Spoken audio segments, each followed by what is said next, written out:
Bonjour à tous, il est professeur de philosophie morale et politique à l'Université catholique de Louvain, l'auteur notamment d'une proposition de déclaration universelle des droits de l'esprit humain parue aux presses universitaires de France en 2024 et l'auteur aussi d'un article récent qui m'a beaucoup passionné, publié dans la revue Esprit, dédié à l'intelligence artificielle. Aujourd'hui, entretien philo avec Marc Ouniadi à la une de Smartech. Dans cette édition également, nous avons rendez-vous avec le biomimétisme ou comment les ailes de libellules inspirent des nouvelles technologies, notamment pour créer des surfaces antibactériennes. Mais d'abord, 3 questions sur une radiothérapie personnalisée. C'est tout de suite l'interview dans Smartech.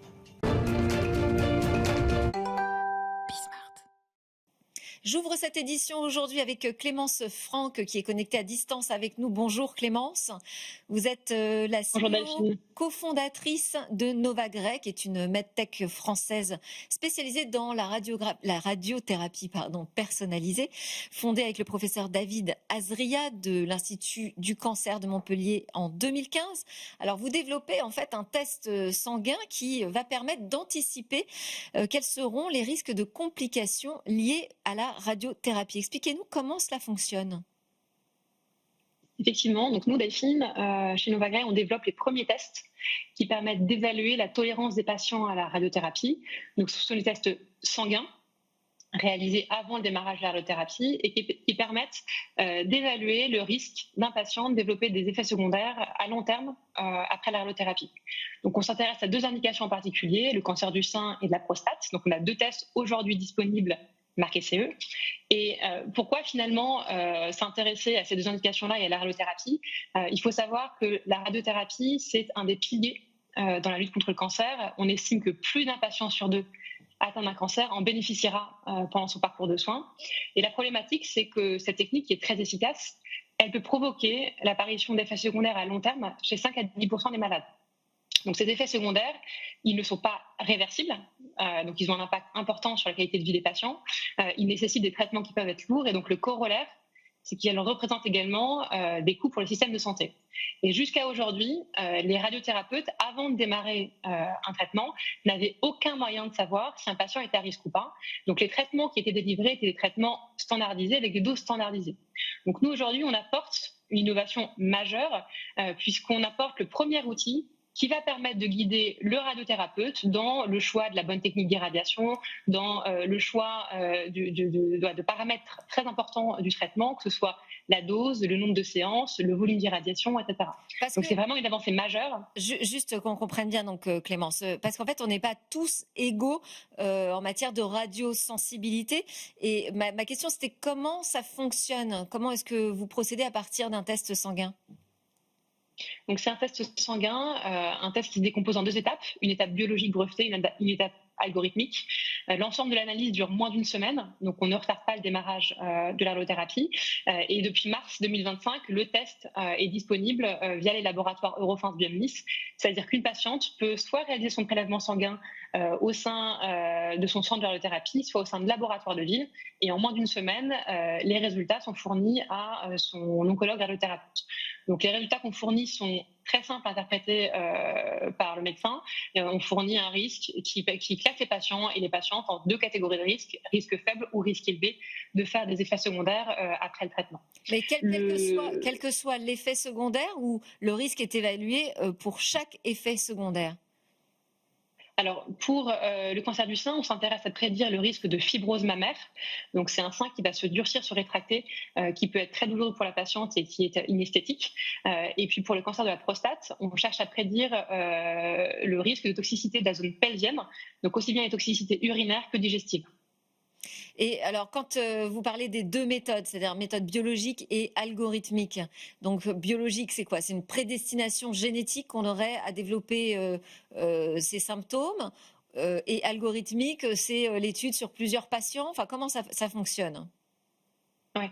Alors, lorsqu'on a fondé Novagray en 2015, pour pouvoir réaliser l'analyse, il fallait irradier l'échantillon de sang.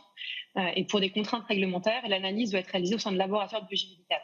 Donc en fait, on a mené des travaux d'industrialisation chez Novagray de sorte à permettre de rendre le test transférable au sein de laboratoires de biologie médicale. Donc on ne fait pas de test génétique à proprement parler. Nous, ce qu'on regarde, ce sont les lymphocytes, qui sont les cellules du sang, et on regarde comment les lymphocytes réagissent face à une irradiation qu'on va venir mimer avec un composé chimique.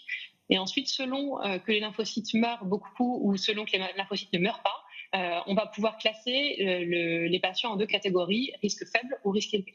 Donc on ne fait pas de test génétique à proprement parler. On a un test qui peut être réalisé dans des laboratoires de ville.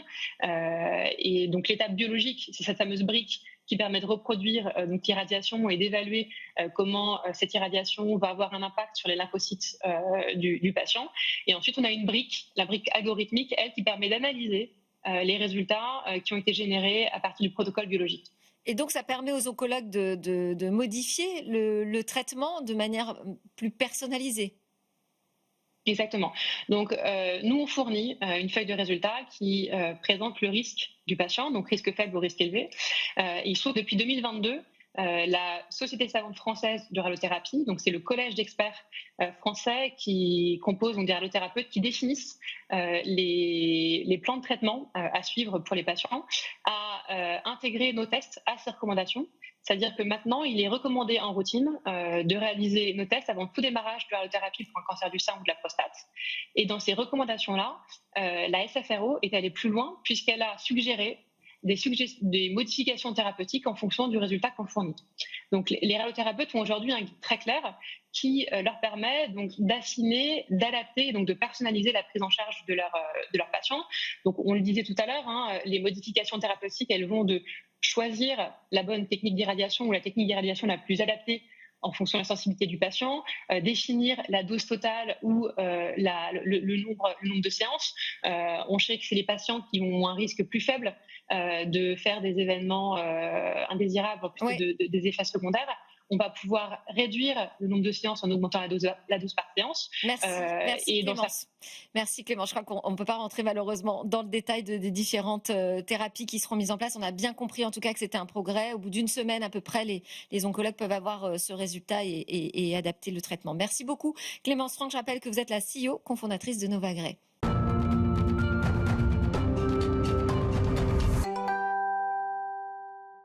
Grand invité aujourd'hui dans Smart Tech, Marc Ouniadi, philosophe spécialiste de philosophie morale, sociale et politique, professeur à l'Université catholique de Louvain, également professeur associé à l'Institut Mines Télécom Paris pour les questions numériques. Merci beaucoup d'être connecté avec nous dans Smart Tech. C'est vraiment un grand plaisir. Vous évoquez souvent la technologie dans vos ouvrages, mais je voulais qu'on commence avec l'article qui est pour moi à déclencher la demande d'interview, je l'avoue, c'est cet article paru dans la revue Esprit dédié à l'intelligence artificielle. Vous y parlez donc de bataille de l'esprit et vous citez ChatGPT finalement comme une technologie de l'esprit. Oui, bonjour tout d'abord.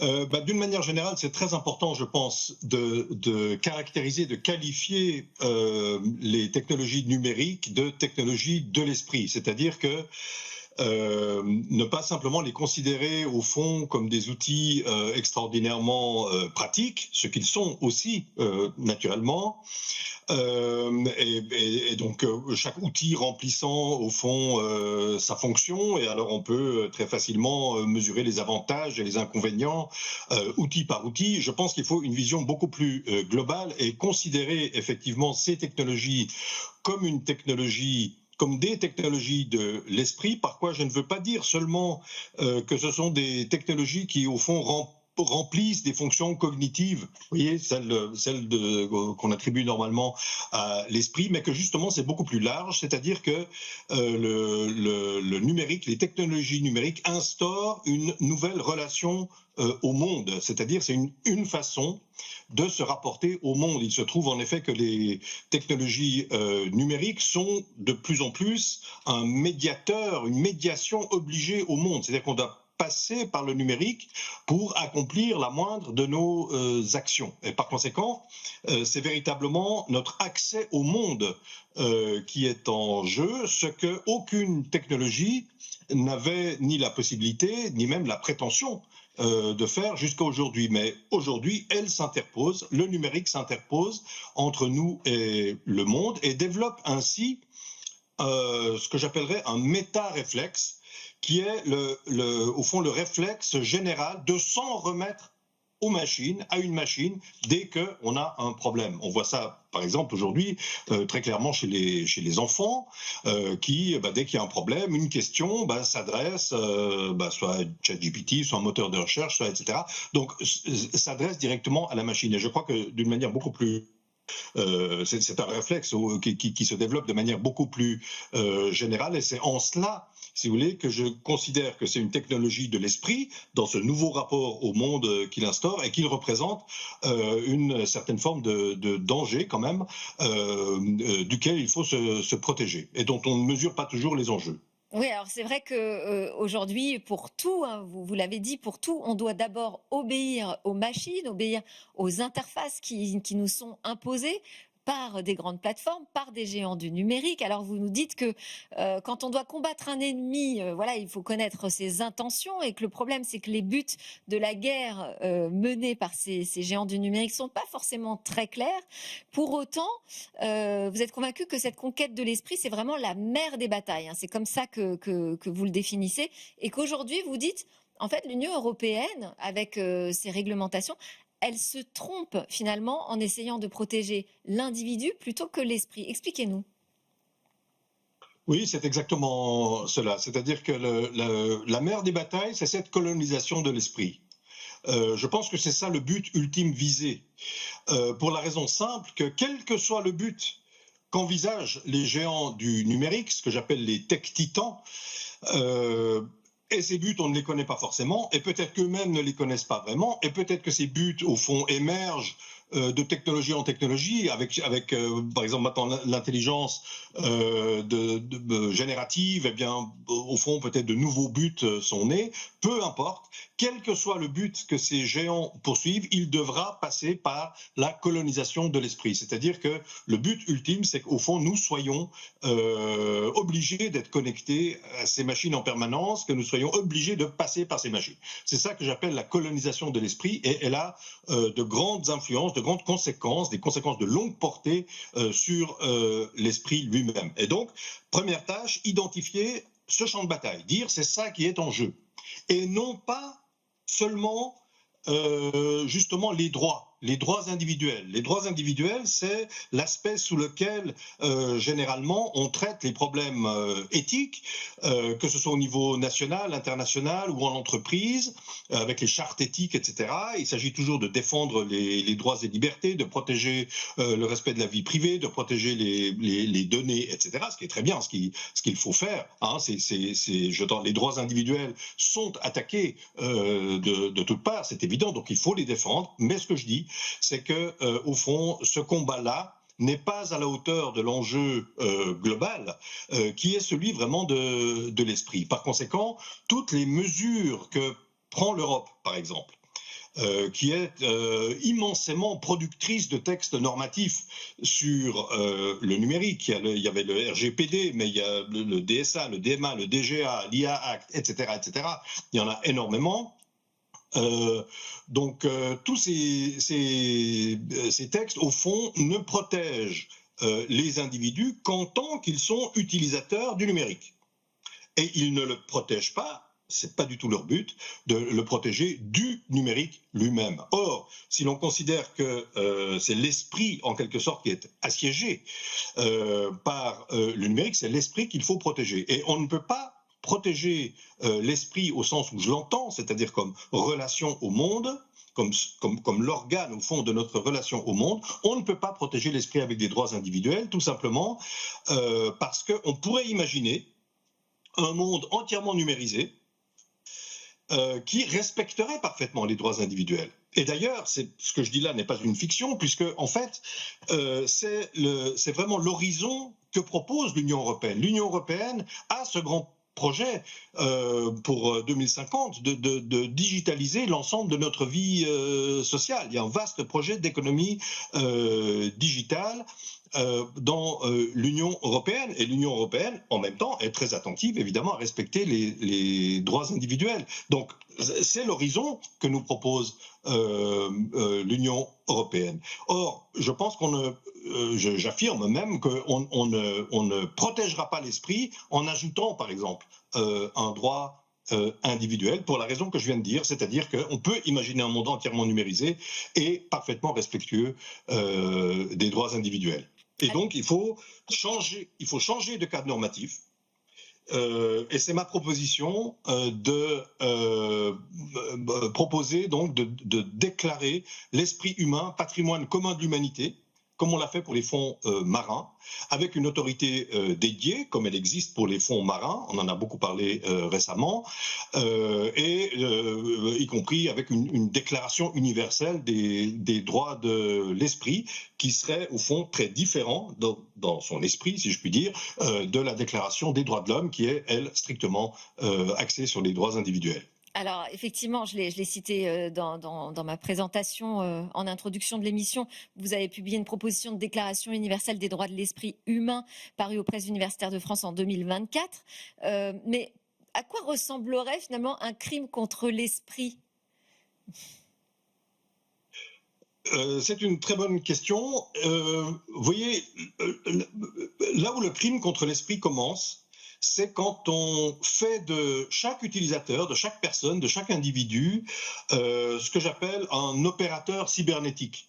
C'est-à-dire qu'en fait, on ne s'adresse à nous, en tant qu'utilisateur, que comme un opérateur qui doit, au fond, gérer des inputs, traiter l'information par notre comportement, par notre cerveau, et produire un output qui soit adéquat au système, qui soit conforme au système. C'est ce que j'appelle le devenir cybernétique de l'esprit. J'en prends juste un exemple, si vous voulez, avec la généralisation des QR codes à laquelle on assiste dans notre société. On sait qu'on utilise de plus en plus les QR codes.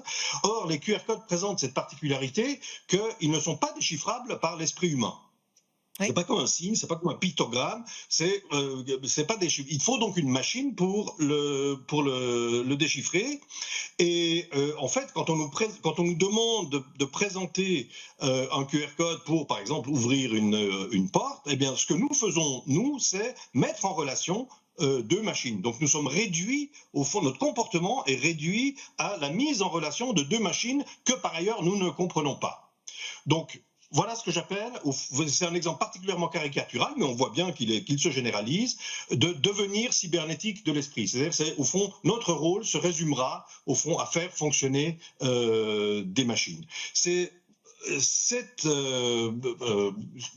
type de comportement qui se généralise, qui menace, à mes yeux, véritablement l'esprit. Et donc, c'est pourquoi une telle, si vous voulez, le cadre normatif que je propose ne peut considérer le numérique et les technologies numériques et de l'intelligence artificielle, ce que j'appelle le numérique plus, c'est-à-dire le numérique augmenté de l'intelligence artificielle, il ne peut le considérer que globalement. On ne peut le considérer que globalement, parce qu'il n'y a aucun appareil, si vous voulez, il n'y a aucun outil qui, à lui tout seul, est une menace pour l'esprit. Ce qui est une menace pour l'esprit, c'est la généralisation de ces comportements, cette espèce de méta-réflexe qui se développe, dont je parlais tout à l'heure, c'est-à-dire de sans cesse s'adresser à les machines, d'être nous-mêmes juste un opérateur de ces machines, voire de ne faire que mettre en rapport des machines. C'est donc cette généralisation du numérique comme intermédiaire obligé au monde qui représente une véritable menace pour l'esprit, et je pense que cette menace, elle est extrêmement sérieuse. Elle est extrêmement sérieuse.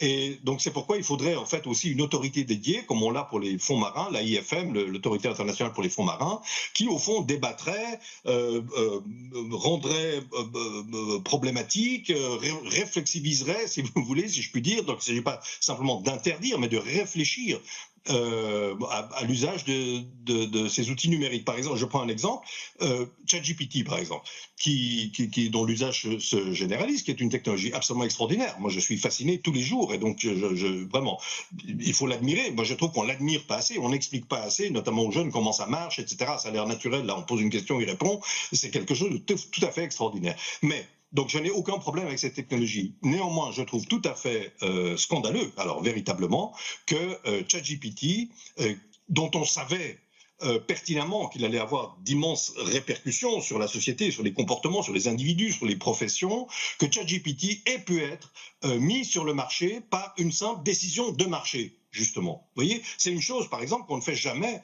pour les produits pharmaceutiques. Les produits pharmaceutiques, une nouvelle molécule, un vaccin, etc., doit passer par des tests, tout simplement parce qu'on sait bien qu'une molécule sauvage, si vous voulez, fait du mal au corps. Eh bien, pour l'esprit, tout le monde s'en fout. Oui, et c'est un problème. oui, et c'est un problème. Je suis d'accord avec vous. J'avais fait le parallèle d'ailleurs avec la voiture. On ne va pas laisser une voiture autonome circuler dans les rues et faire ses tests sans précaution. Donc vous dites ces entreprises de l'intelligence artificielle, elles sont allées vraiment trop vite parce que vous voyez l'IA comme quelque chose qui est capable de vraiment menacer notre esprit. Le problème, c'est que c'est le marché qui dicte en fait le rythme ici de ces innovations technologiques, et il n'y a aucune raison de laisser libre cours au marché. Il n'y en a aucune. Exactement comme on ne le fait pas pour les entreprises pharmaceutiques, si vous voulez, mais c'est exactement la même chose pour l'esprit, pour ce que j'appelle l'esprit. Encore faut-il prendre conscience du danger. C'est pourquoi je dis qu'il est très important, et c'est ce que je développe notamment dans l'article que vous avez eu la gentillesse de citer, d'identifier le champ de bataille, le véritable champ de bataille sur lequel il faut, si vous voulez, se confronter au numérique. Ce champ de bataille, c'est le champ de l'esprit. C'est lui qui est menacé. Vous voyez, si dans un horizon de quelques années, on en est réduit vraiment à juste obéir à des machines, les faire entrer en contact les unes avec les autres, etc., ben, vous voyez bien que c'est une menace pour l'esprit. J'aimerais signaler quand même une étude... Est-ce que l'esprit ne sera pas plus fort? Est-ce que l'esprit ne peut pas l'emporter justement sur ce que l'IA voudrait faire de l'esprit humain demain?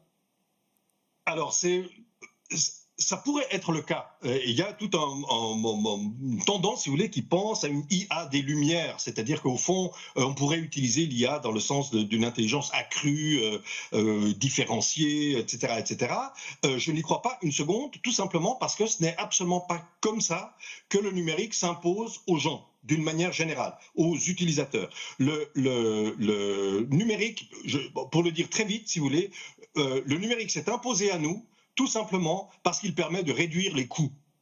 Voilà. Il y a une force économique absolument incroyable dans le numérique. Cette force numérique, c'est précisément que cette force économique du numérique, c'est précisément que le numérique a permis de modifier complètement la structure des coûts, notamment de la production, en réduisant en rendant les taux marginaux de production quasiment nuls, en rendant les coûts de transaction quasiment nuls, et en créant comme ça aussi les effets de réseau qui sont une espèce d'économie d'échelle du côté de la demande et non plus du côté de l'offre. Bref, tout ça est un véritable tsunami, et c'est comme ça que ça s'impose, et c'est à cause de ça, comme ça et à cause de ça, que ça s'impose aux utilisateurs. Donc, parler d'une IA des Lumières, parler d'une IA qui libérerait notre intelligence est une profonde illusion à laquelle je ne crois pas une seconde, raison pour laquelle il faut ce nouveau cadre normatif. J'aimerais quand même signaler... Oui, juste pour terminer, très rapidement. Oui. Oui, parce que en fait, on parle beaucoup des problèmes de santé mentale. Oui. À mon avis, ça va être la porte d'entrée, en fait, pour une véritable réflexion sur l'esprit. Une étude toute récente, il y a quelques jours, du MIT, que j'ai ici sous les yeux, révèle que l'utilisation de ChatGPT, c'est le titre de l'étude, réduit significativement l'activité cérébrale. Ils ont mesuré cela, puisqu'il faut mesurer tout cela scientifiquement. L'étude est absolument fascinante, et la conclusion est absolument, si vous voulez, indiscutable et massive, n'est-ce pas, que ça modifie complètement notre activité cérébrale, mais surtout, ça la réduit. Merci beaucoup. Donc nous sommes en danger. Nous sommes en danger. Merci beaucoup, Marc Ouniadi. Merci d'avoir accordé cet entretien à Smartech. Je rappelle que vous êtes professeur de philosophie morale et politique à l'Université catholique de Louvain.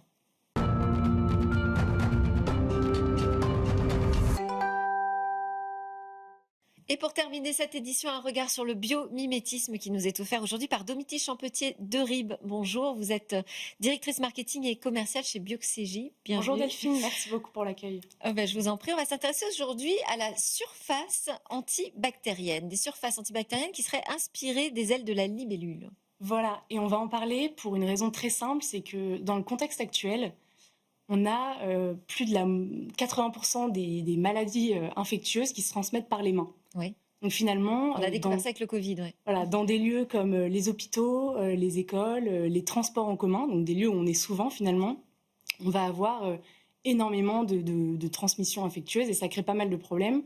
Les plus gros, je dirais, c'est dans les hôpitaux, où aujourd'hui, un patient sur 20 entre à l'hôpital pour se faire soigner et ressort avec une maladie infectieuse.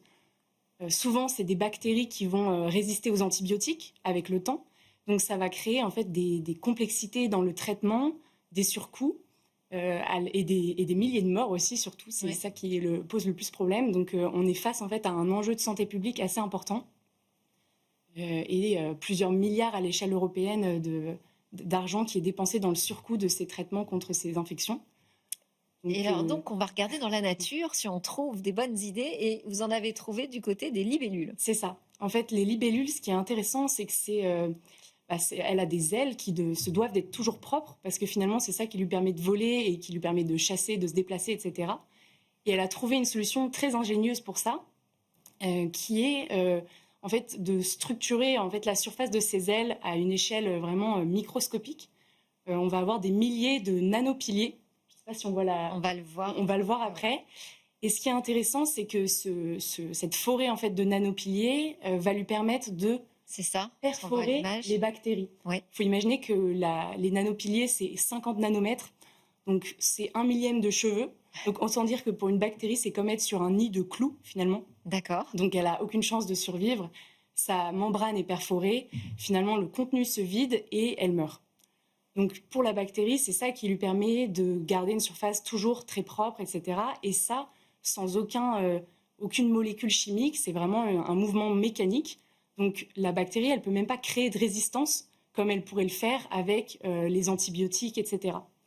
Donc c'est encore mieux. Oui, il n'y a pas de façon de s'adapter finalement. Voilà, c'est ça. Et alors aujourd'hui, on a des surfaces comme ça antibactériennes qui sont directement inspirées des ailes de la libellule. Récemment, beaucoup de scientifiques se sont posé la question de trouver justement un matériau qui serait bactéricide en lui-même, donc qui tuerait les bactéries sans besoin de mettre du gel hydroalcoolique ou des désinfectants, etc. Ils ont fait plusieurs tests en laboratoire sur des matériaux en titane, en carbone, sur des polymères aussi, donc des plastiques. Et aujourd'hui, c'est ultra prometteur. En laboratoire, c'est près de 99,9%, donc quasi toutes les bactéries qui sont tuées en quelques dizaines de minutes, donc moins d'1 heure dans tous les cas. Et donc ça, c'est très prometteur pour l'avenir parce qu'on peut l'utiliser sur les matériaux et les objets du quotidien, donc les poignées de porte, les écrans de téléphone également. Et donc il y aura des petits pics à la surface. C'est pas visible à l'œil nu parce que c'est vraiment 1 millième de cheveux, donc bon, on les sent pas. Et ça résiste quand même au toucher, au lavage, aux forces mécaniques, et ça s'use moins, on va dire, que tout ce qu'on va appliquer comme traitement de surface chimique. Donc on a finalement une solution qui serait viable, qui serait beaucoup plus meilleure pour l'environnement parce qu'on n'irait pas jeter des dizaines de millions de gel hydroalcoolique chaque mois. Ouais. Et en plus de ça, ça pourrait être aussi utilisé dans les hôpitaux pour les prothèses, pour des matériaux, pour des équipements, etc. Donc pour l'instant, c'est en train d'être développé et testé à plus grande échelle, mais pour moi, c'est assez prometteur. Merci beaucoup. Oui, c'est très prometteur. Merci beaucoup pour ces perspectives d'avenir inspirées de la nature. Je rappelle, Domiti Champetier de Ribes, que vous êtes directrice marketing et commerciale chez Bioxégie. Merci à tous de nous avoir suivis. C'était Smartech. J'espère que cette émission vous aura passionné. On a parlé philo, biomimétisme et plein de choses encore. À très bientôt sur la chaîne Be Smart for Change.